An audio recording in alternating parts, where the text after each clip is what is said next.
What's up, YouTube? It's your boy Nash here. Welcome back to the channel.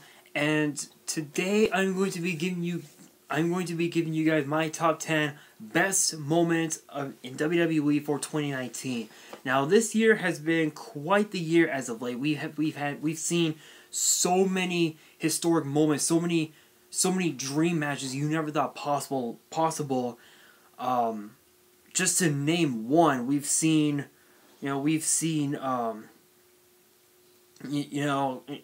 Keith Lee versus Roman Reigns last month back at Survivor Series, and there were a lot of bad moments as well, which I will be revealing, in which I'll be doing a top 10 for that in tomorrow's video at the time this is being posted. So today, here are the top 10 best moments.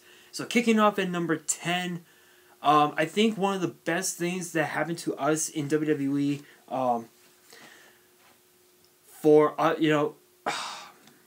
I think at number 10, I would have to give this one to the match that we had between Ronda Rousey and Sasha Banks earlier this year back at the Royal Rumble. This was a really awesome matchup. This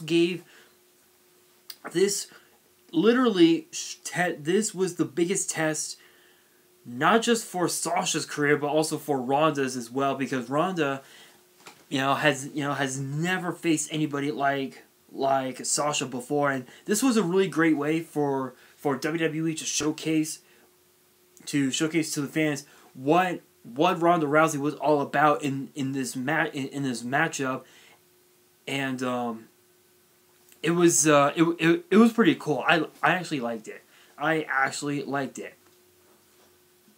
So moving on, at number 9, I would have to say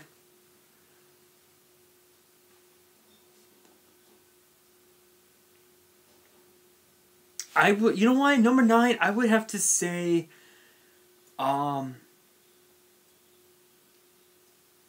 Seth Rollins winning the Royal Rumble that night, because he entered the match at number 10, in which he became the first first superstar in history to win the Royal Rumble match at the number 10 entry, which that was pretty good. In fact, I think I still have that one. Have that card.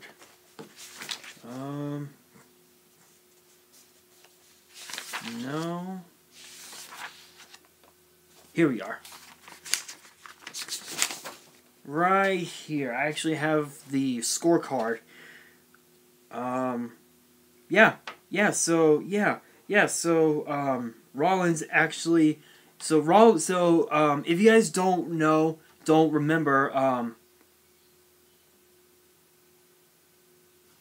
the 2019 men's entry went as follows. So going from 1 to 30, it was Elias, Jeff Jarrett, Shinsuke Nakamura, Kurt Angle, Big E, Johnny Gargano, Jinder Mahal, Samoa Joe, Kurt Hawkins, Seth Rollins, Titus O'Neil, Kofi Kingston, Mustafa Ali, Dean Ambrose, who apparently WWE decided to remove him from the Shield debut in 2012. I don't know why. No Way Jose, Drew McIntyre, Xavier Woods, Pete Dunne, Andrade, Apollo Crews, Aleister Black, Shelton Benjamin, Baron Corbin, Matt Hardy, or maybe I believe it was Matt Hardy, because Jeff Hardy was still out with an injury. Let's see here: Rey Mysterio, Bobby Lashley, Braun Strowman, Dolph Ziggler, Randy Orton, and originally it was supposed to have been R-Truth, but Nia Jax got involved in. Yeah. And yeah, that was an interesting one, but it did come down to Braun Strowman and Seth Rollins, and Rollins eliminated Strowman to win the Royal Rumble. Moving on, coming in at number 8, I would have to say the debut of Walter earlier this year at NXT UK TakeOver Blackpool 1, in which we now know that at Takeover Blackpool 2 in less than a few weeks it will be it'll be Walter defending the WWE United Kingdom title against, you guessed it, Joe Coffey of Gallus. That is going to be an interesting one. But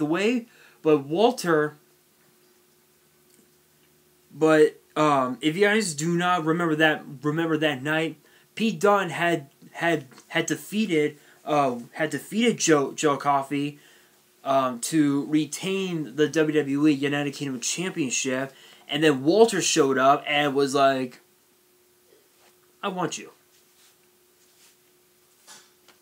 I want you." And we got the dream match. We got the dream match at NXT TakeOver New York, which is actually the number 7, which is in the number 7 spot. Walter versus Pete Dunne in a match we would never think possible, because these two have faced each other before on the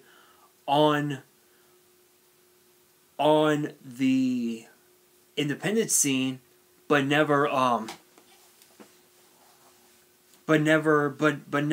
WWE. So that was a great matchup. Of course, like right after that, like I say about maybe a month after that, we ended up getting a major heel turn from Walter. So now at number 6, I would have to say the face turn of Kevin Owens. You guys are probably wondering why Kevin Owens turned babyface. I have no clue, but I love it. I love it. Seeing Kevin Owens as a babyface is awesome. His character as a heel, in my opinion, was not a good thing. I mean, yes, while it's true that he did become NXT champion, a Universal champion, a two-time Intercontinental champion, and a three-time US champion as a heel, but as a babyface, I think, in my opinion, he could really flourish so much as a babyface. So we could see him challenge Brock Lesnar someday. Who knows? So now at number 6. Is it number 6? Yeah. So at number 6 is... at number 6 would have to be the impactful debut of Cain Velasquez. The season premiere of SmackDown on Fox featured the debut of Cain Velasquez. That was a very shocking moment. Nobody expected Cain Velasquez to show up. There were rumors that he was going to be in WWE. We just didn't know when. And when we found out that it was going to be in 2019, we got it. Now, but coming in at number 5, I would have to say Seth Rollins defeating Brock Lesnar at WrestleMania. And on the first, and actually that was the match that kicked off the entire main card. And Paul Heyman did not like it. Not to dip Brock Lesnar. Which was a good thing, because Seth Rollins ended up defeating Brock Lesnar. And this was back when he was a babyface. And I'm actually going to be talking about that in tomorrow's video. That was actually one of the worst things for us in WWE, with Seth Rollins turning heel. But you're probably wondering how. I'll be explaining that in tomorrow's video. But yeah, number 5, Seth Rollins defeating Brock Lesnar to become the new Universal Champion. Coming in at number 4, my opinion, and I'm probably going to get quoted on for this, but at number 4, I would have to say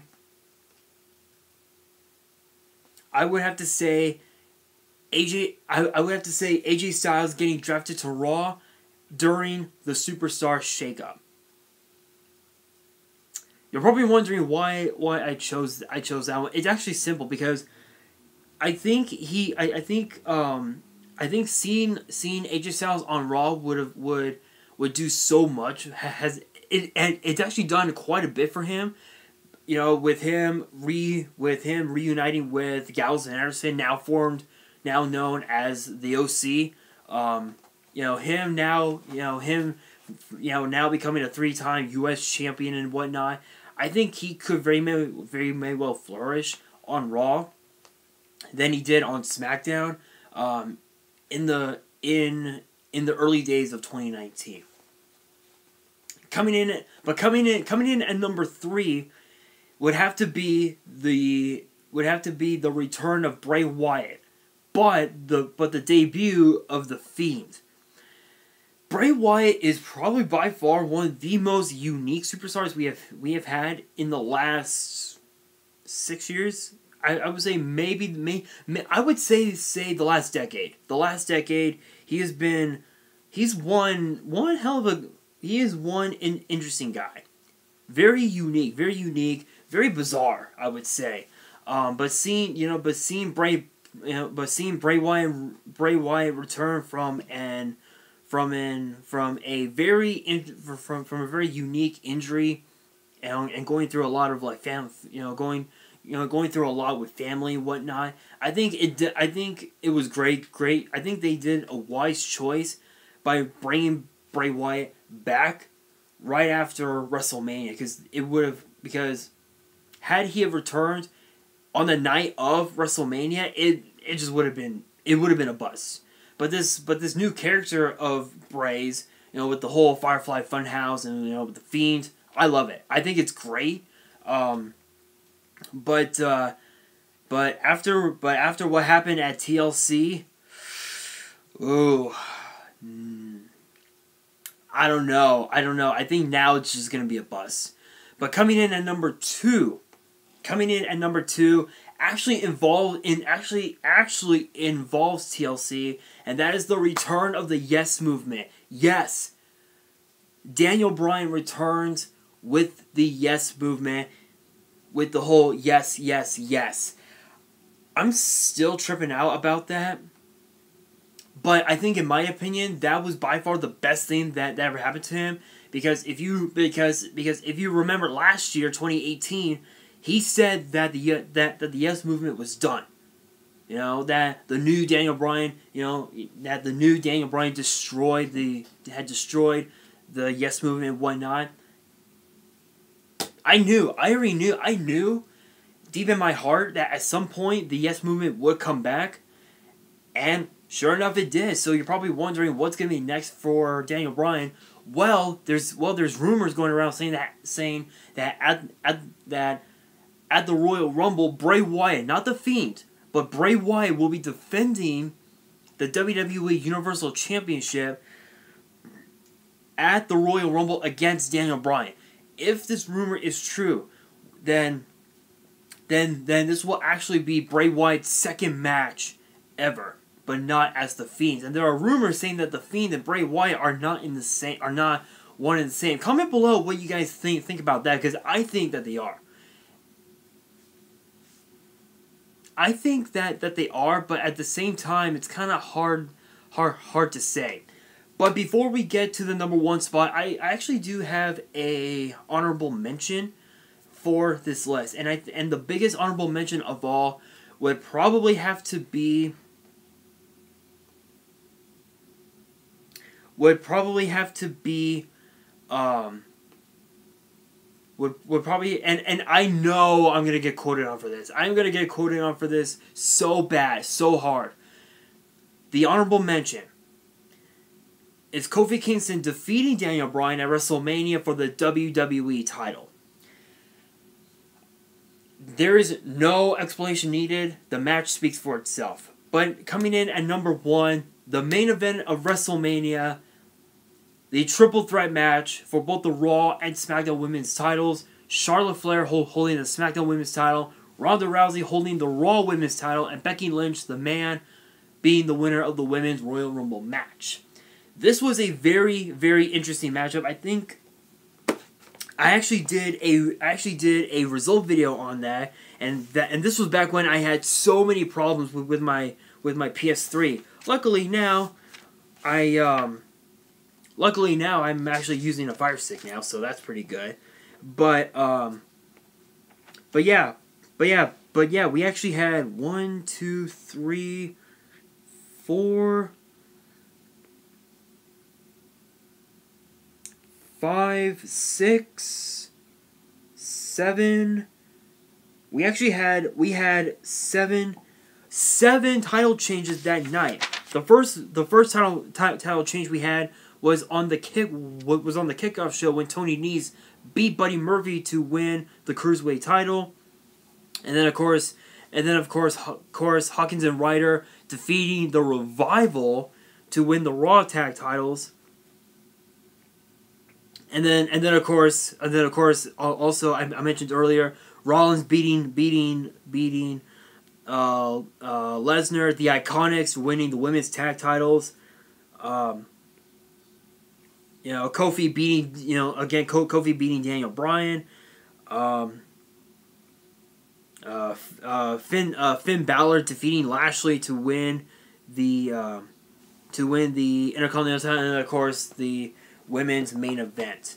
But truth be told, a lot of people don't know it, but that match was botched. That match was 100% botched because there were so many things that went totally wrong with that match. Obviously, one is Charlotte Flair hitting a Spanish fly from the top rope on Becky Lynch, and then obviously the main botch was funny. Right before Joan Jett and the Rocketeers, I think it's called Rockets or something like that. I don't remember the full name, but when Joan Jett was about to perform Ronda's theme song, which is called Bad Reputation, Gregory Hamilton actually said, had announced that the following match was going to be the main event, yada yada yada, and the mic just started cutting, and the mic just cut off. I'm like, oh, that was so botched. That was funny. And then obviously Ronda, and then also to Becky Lynch pinning Ronda Rousey with a crucifix pin, and both of her shoulders were up. Her shoulders were up. Ronda's shoulders were up, and there were rumors saying that, and the reports from Dave Meltzer, Pro Wrestling Sheet, and several other sources, they said that the plan was to have, I think Meltzer said that the plan was to have Ronda Rousey make Becky Lynch tap out, not the other way around, Lynch pinning Rousey. That was the plan. It was botched. So I think, but then again, but still, seeing Becky Lynch win both titles, becoming Becky 2 belts, awesome way to end WrestleMania. And with that being said, those are just my thoughts. Though that's my top 10. Let me know in the comments below what your top 10 would be. And that's going to do it for this video. Hope you guys enjoyed. If you did, smash the thumbs up button. And if you guys are new to the channel, hit that subscribe button. Hit that notification bell so you guys don't miss out on any new content that comes your way. Because with 2020 coming up really fast, you never know what can happen. But I do have some awesome content that will be coming your way in 2020, and I'm actually going to be talking about that in next week's video. I think a week from today. So next Wednesday I'll be talking about that. Also follow me on Twitter and Instagram. Links to everything will be in the description below, as well as the link to my sponsors, the Collector Store. And if this channel, I said it before, I'll say it again, if this channel gets to 100 subs, I know it's not much. To me, it is everything. But so, if we get the channel to 100 subs, I will open up this booster box on camera, on the channel, in its entirety, not in 2 parts, in one whole video. It is an I know it's not first set, but it's a really rare set to come by. The Shining Darkness. I will open it up on the channel. And on that, this is your boy Nash, signing out.